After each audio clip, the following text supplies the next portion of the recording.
I was in the bed, and I heard a lot of planes flying around and explosions.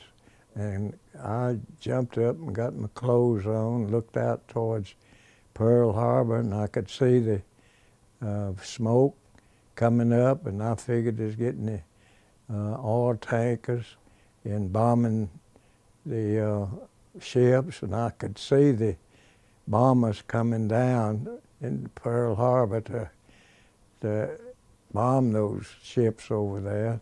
And I went out my barracks and was going over to the office, and I just had got out of the barracks, and I looked straight down the line, and there was a Japanese plane coming, looked like directly at me. And as he came just barely over the barracks next door there, he looked down at me and grinned. And of course he went on up and done a lot of damage. He destroyed the hangars, and they had a big barracks, concrete barracks up there. They called that the $1 million barracks back then. And they destroyed the mess hall, and there was 300 soldiers in there, and they, of course, it killed all of them. But I had a different mess hall to attend. I hadn't been over there long, and I was in a wooden barracks, that pretty close to the theater. And that's where I went to report to my position. We was in the ordnance, 7/4 base ordnance, and we had the guns and ammunition and bombs and everything in charge of that. And that there wasn't anybody stirring around. It just looked like everybody was looking after themselves. But I wasn't really up pretty close to the hangars, but I could see the bombs falling just as plain as could be. I got out of the building. I was afraid they might bomb the building, and I got out to where around a tree, and I could watch what was going on. And I was the only one there. Didn't anybody else come over there.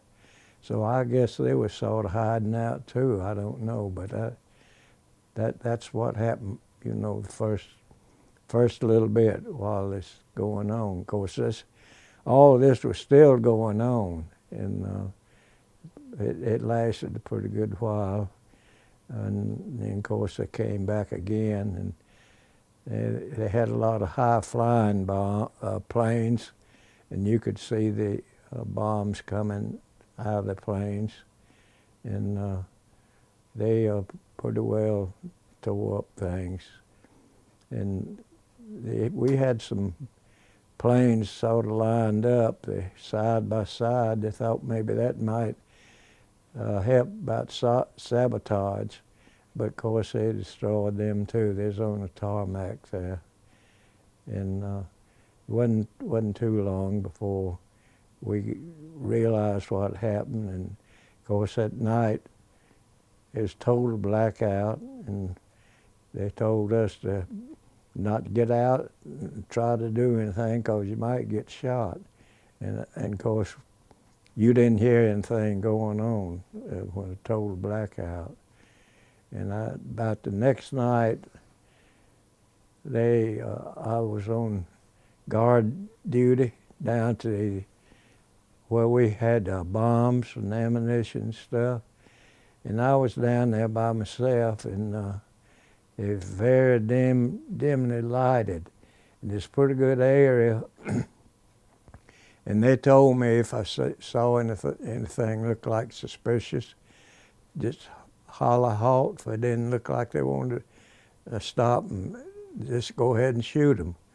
But I never was so scared in my life as I was that time walking around by myself. I just knew there was a Japanese out there that was ready to shoot me.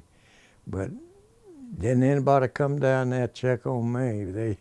They were afraid I might shoot them, I guess. But anyway, I didn't see anybody till the next morning, daylight. Of course, you don't never forget it, but I was glad I could do whatever I could since the war started. And I was proud to be a soldier, and I was proud to wear the uniform. So we just tried to do our job and try to win the war. And that's what we done. Everybody pulled together. You didn't hear any soldiers grumbling, anything like that. We just figured we had a job to do, and we just glad to try to do it.